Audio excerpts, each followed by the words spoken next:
Good morning, or depending on when you're watching this, good afternoon, good evening, or good night. My name's Ross, and as always told, out of Voice of Radio.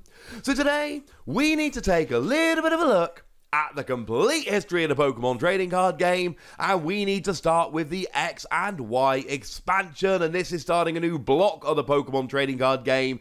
It is starting a new generation in the Pokemon world, so you know this is going to be a big one, ladies and gentlemen.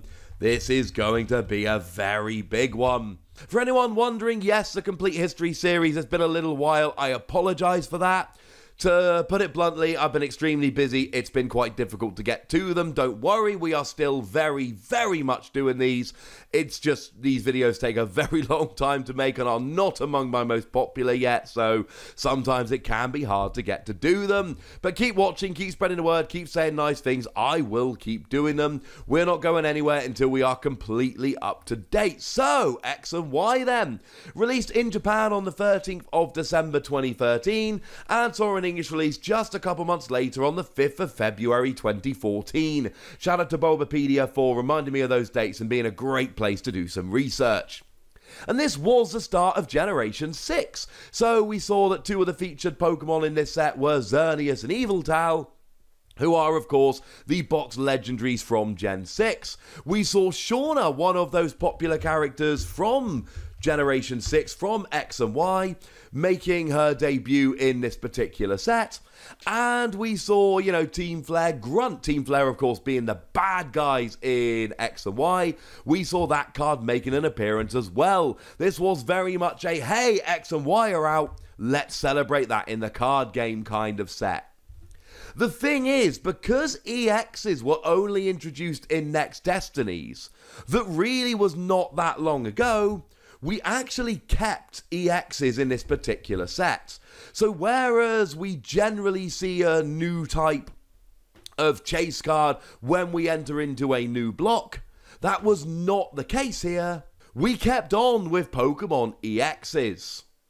But it wasn't completely the same because we introduced Mega Pokémon EXs. And these were big, they were interesting, they were fun, and in the short term, they were absolutely rubbish.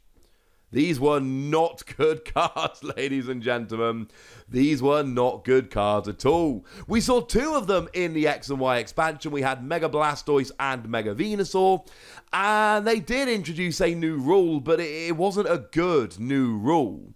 The Mega EX rule was that when one of your Pokemon becomes a Mega Evolved Pokemon, your turn ends.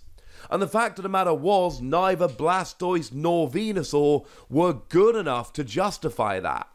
They weren't even particularly great cards, but when you added in the requirement that you had to end your turn to Mega Evolve, no. And Pokemon recognized this. It would be a little while, but eventually Pokemon, and we'll get to this later on in this series, but Pokemon would start releasing Spirit Link cards, which were tool cards you could attach to a Mega Pokemon to Mega Evolve without ending your turn. And in Evolutions, we even saw Blastoise and Venusaur Spirit Link cards. So we finally got to Mega Evolve without ending our turn, though I don't believe every Pokemon always got one. I think a few were still left out. But certainly, initially, Mega EXs were extremely underwhelming. Mega Evolution was a big new thing in X and Y, but when it came over to the card game, it really did not do much. It is worth noting that Mega EXs just had one attack, but the really cool thing was that they had the attack name on the card. You'll notice that the English version of Mega Venusaur here has the attack name written in Japanese, but the Japanese version of Mega Venusaur has the attack name written in English, which I thought was a very cool touch indeed. Some Mega EXs would be good, it would not be these two. The other big introduction we saw here was the introduction of Fairy types. Fairy types made their debut in the X and Y expansion, and it made sense with Xerneas being one of the box legendaries and being a proud fairy Pokemon. It made sense to introduce them, so we saw the introduction of fairy Pokemon. Weak to metal, resistant to darkness, And obviously we had basic fairy energy. This was a big change. Now, as I'm recording this in 2021, we've actually already gotten rid of fairy Pokemon. They're gone, but it was cool to see them introduced into the game. Now, the cool thing was that we did have a bunch of EXs in the set, and they did all get a full art as well. We had Venusaur EX, which was frankly overpriced and not particularly great. We had Blastoise EX, which was a fun card with a hit and run attack, but never really particularly good. A Moga EX, which was a very good card. We're going to talk more about that one in a little bit. Yveltal EX, and if there was a Pokemon TCG Hall of Fame this card would make it in, it was redonkulous. Sycamore EX, which was a very occasional tech for removing tools but was not good enough. And Xerneas EX, which was a cool card, but there were other Xerneas that were better, I think is fair to say. Now, in terms of the most expensive card from the set, this was not really a big money set in that regard, but the most expensive among them is probably Full Art Blastoise, which at the moment you're paying somewhere in the region of $90 for. These newer sets, they really struggles to get expensive cards. There are some in there, but they are not like the older sets, not yet at least. Now, in terms of the pre-release promo, we got an Aegislash, but they kind of went back. So for a little while now, Pokemon had been doing alternate art pre-release promos, but here they just went back to Aegislash, using the artwork from the set proper, with just the X and Y stamp on there. Still cool, but I think it's fair to say I would rather have the alternate art, and I'm sure most of you would as well. Now, in terms of theme decks, what we often see when a new block starts up is we actually get 3 theme decks, one built around each of the first partner Pokemon. Not the case here. We had 2 theme decks, one built around Xerneas and one built around Yveltal, and both of those non-EX Pokemon were really good, so that was a pretty good start. Resilient Life was the Xerneas theme deck, and it did actually have a Xerneas coin in, which I always appreciate. You got 2 copies of Xerneas, a holo and a non-holo, the holo being exclusive to the deck. And then you got non-holos of Scolipede, which wasn't terribly exciting. And then both Slurpuff, which wasn't exciting, but was a non-holo exclusive. It was a holo in the set. And Aromatisse, which was a very, very good card. And again, being a holo in the set meant that the non-holo was exclusive to this deck. And that Aromatisse was a very, very good card indeed. Destruction Rush was the Yveltal theme deck. And again, it had an Yveltal coin here, which is just a really cool touch. You got a holo and a non-holo Yveltal, the holo being exclusive to the deck. But there were no non-holo exclusives, unfortunately. There were 2 in the Xerneas deck, none in here. You got Malamar, which wasn't particularly good. Krookodile, which wasn't particularly good. And Dugtrio, which was a card I liked very much indeed. Now, moving on into the best cards, this was a base set. We often expect the base set to essentially set us up for the future, and my goodness, this did that beautifully. But if we're going to be talking about the best cards, we have to start with Yveltal. Yveltal was nuts. Both the regular and the EX, but the EX was the better among them. Evil Ball for 2 energy minimum did 20 damage. Plus 20 more for each energy attached to both active Pokemon. Shades of Mewtwo EX there. But the thing is, we had Dark Patch. So you could accelerate the energy to Yveltal pretty gosh darned easily here. And you could get this rolling very, very quickly. And it just ran through. There were so many decks that were just built around Yveltal, where basically you would just set up and roll. And just build up energy and go. It even had a really nice second attack as well. Free energy, and yes, you could use double colorless here. 90 damage, and you moved an energy from this Pokemon to one of your bench Pokemon. So you could actually take a KO while preserving energy. And when you could use Y-Cyclone for a KO, you absolutely wanted to, because it meant that you could start building up a Pokemon on the bench. It meant that if your Pokemon did go down, you would be able to protect yourself against that KO a little bit. Yveltal was one of those Pokemon that, to be blunt, pretty much just ruled the metagame for years and years and years. It was a beyond phenomenal card. It was absolutely ridiculous.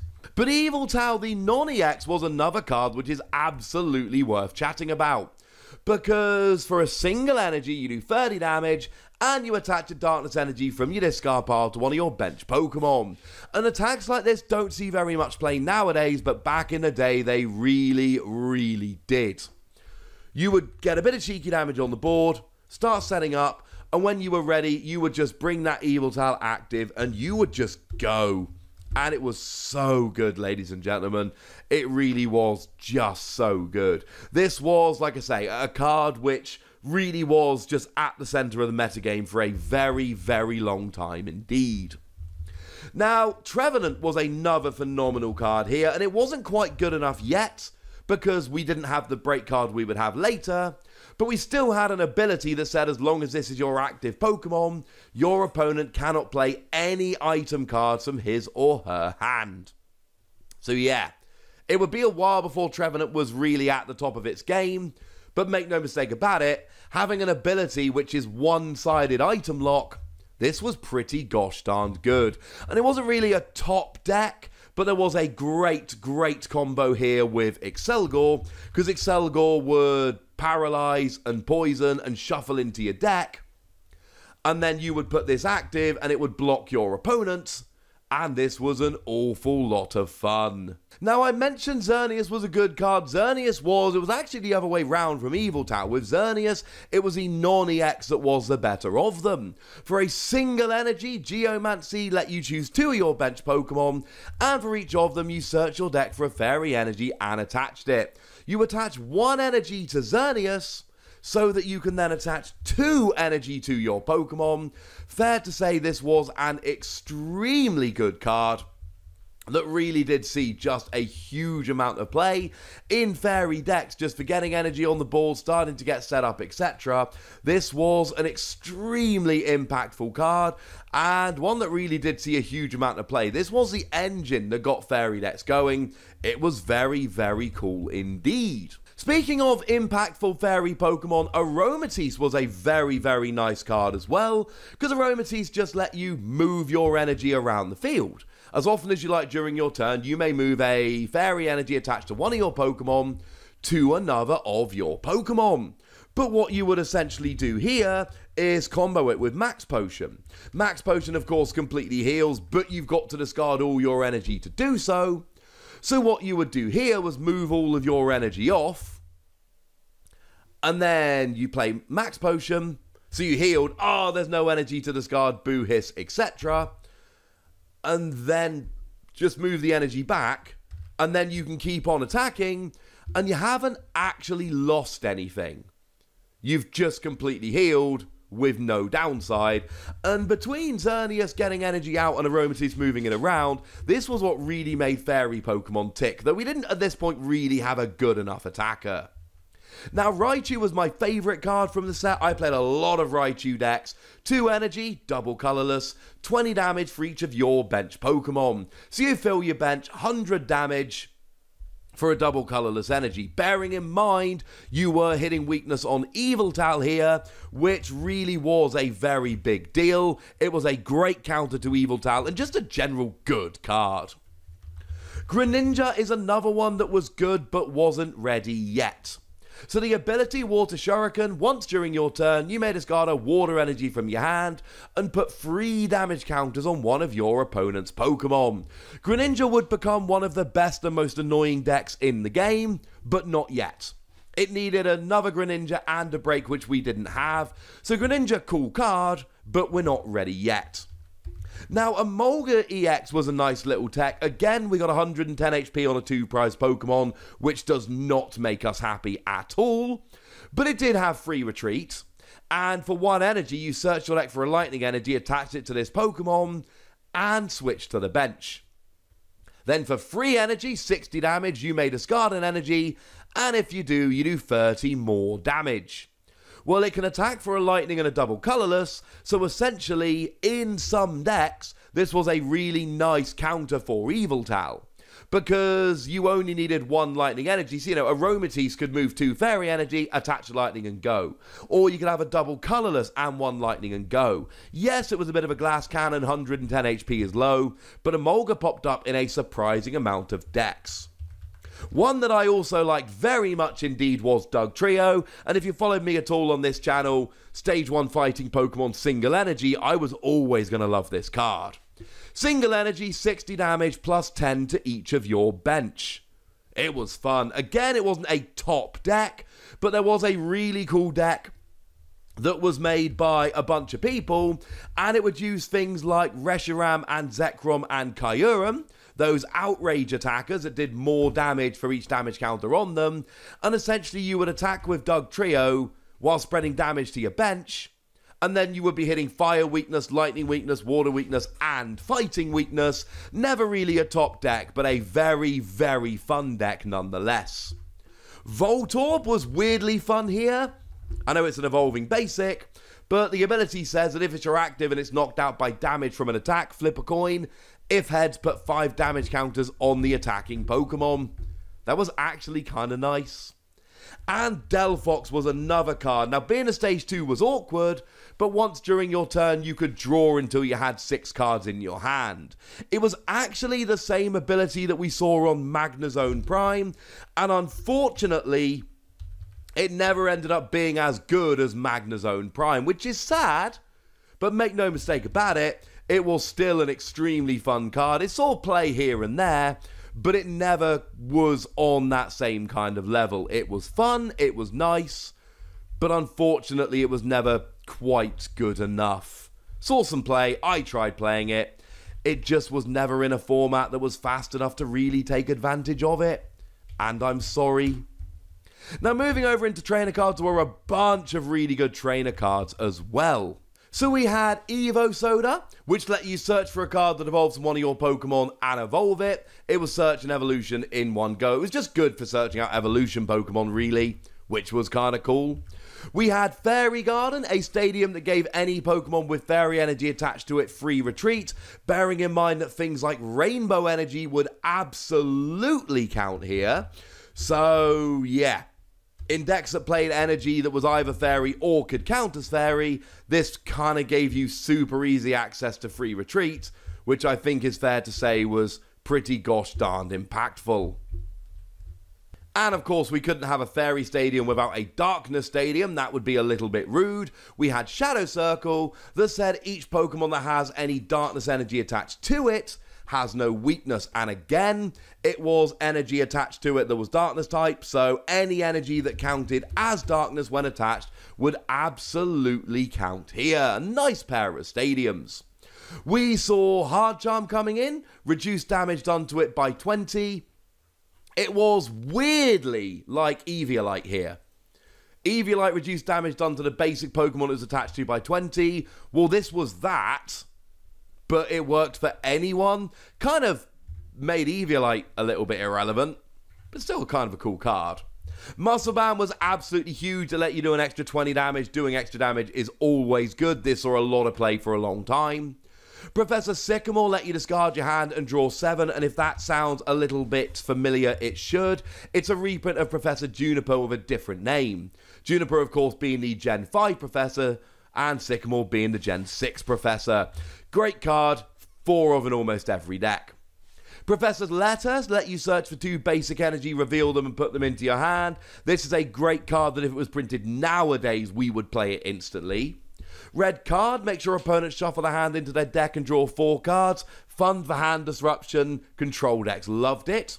Roller Skates let you flip a coin, and if heads, you drew 3 cards. And sure, it was on a coin flip, but drawing 3 cards on an item card is absolutely nuts. Shauna, shuffle your hand into your deck and draw 5 cards was disappointing. We've seen a bunch of shuffle draw 6 in the history of the Pokemon trading card game, like Professor Oak's New Theory. This was literally Professor Oak's New Theory minus a card.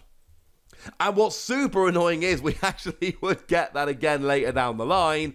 Shauna is this weird situation where it's just worse than other cards. But still saw play because at the time, that was the best option we had in that regard.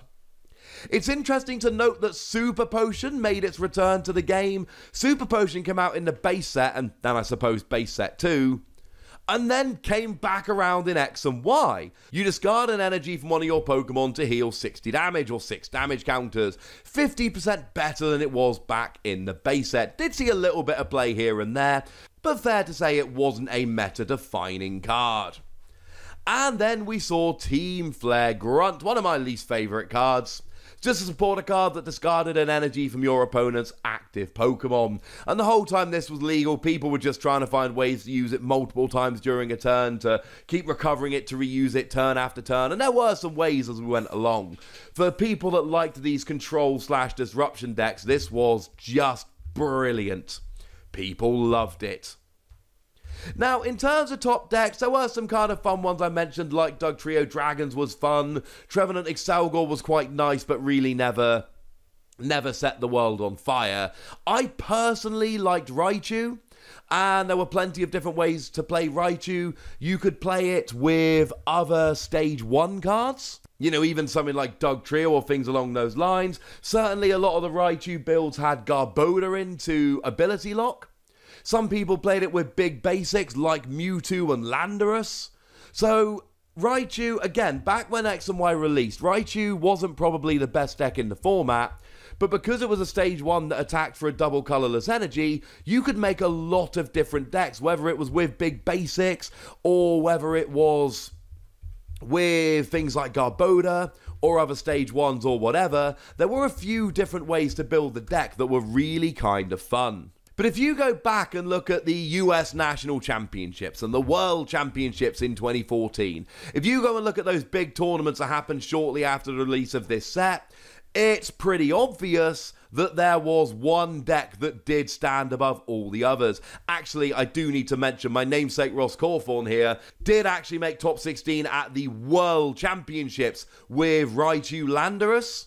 So actually, maybe I should be giving a little bit more props to that deck. It was absolutely legit. This was what I was playing at the time. Did also play that Drifblim with Derail, which could attack for free if your opponent had 3 Team Plasma Pokemon in play, and discarded special energy, which was very, very cool. And it did have one copy of Mewtwo EX, but it was very much a Raichu Landorus deck. Muscle Band for extra damage, Hypnotoxic Laser for some poisoning. This was my kind of deck, and I thought it was worth just for a second stopping and going, actually, let's not talk about Raichu like it was an afterthought. No, it wasn't the best deck in the format, but Raichu was absolutely a legitimate deck that did have significant play and success. And like I say, top 16 at the World Championships, I think it's probably fair to call that a pretty gosh darn good deck.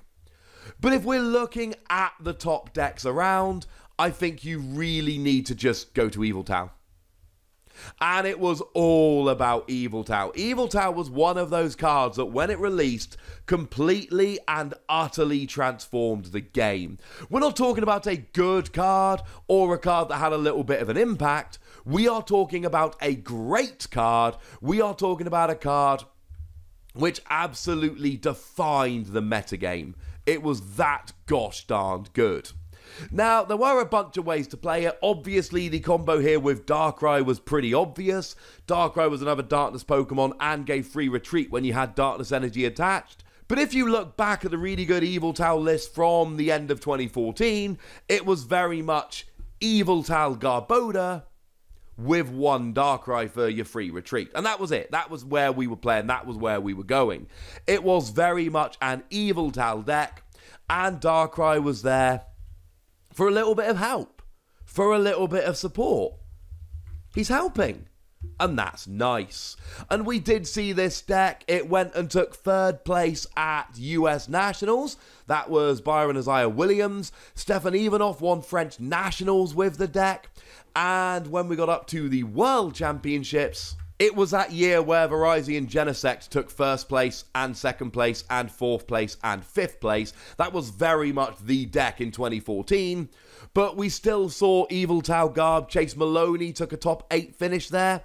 And then we saw a top 16 finish for Stian Nilsson and Haydun Young and Ryan Morehouse. So make no mistake about it, although it wasn't the best deck, it was pretty gosh darn close. I think it's very fair to call it the second best deck in 2014.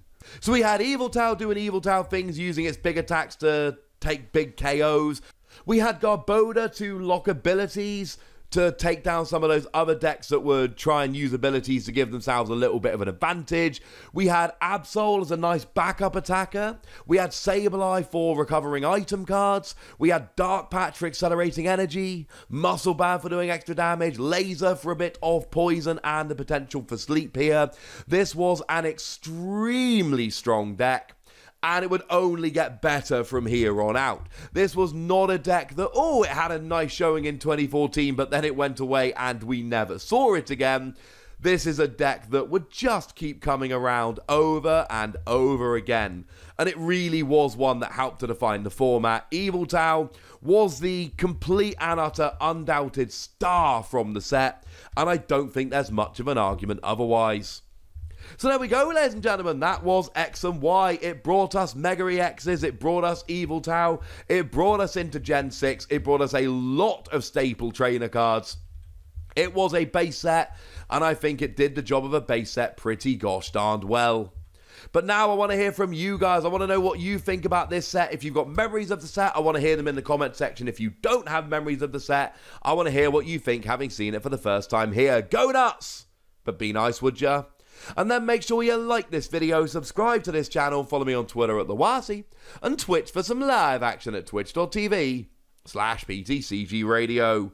If you want to support the channel, get some bonus podcasts and all that good stuff, head on over to patreon.com/PTCGRadio, where you can do exactly that. But by far the most important thing, as always, look after yourselves till next time, would ya? Thank you very much for watching. My name's Ross, and you've been watching PTCG Radio.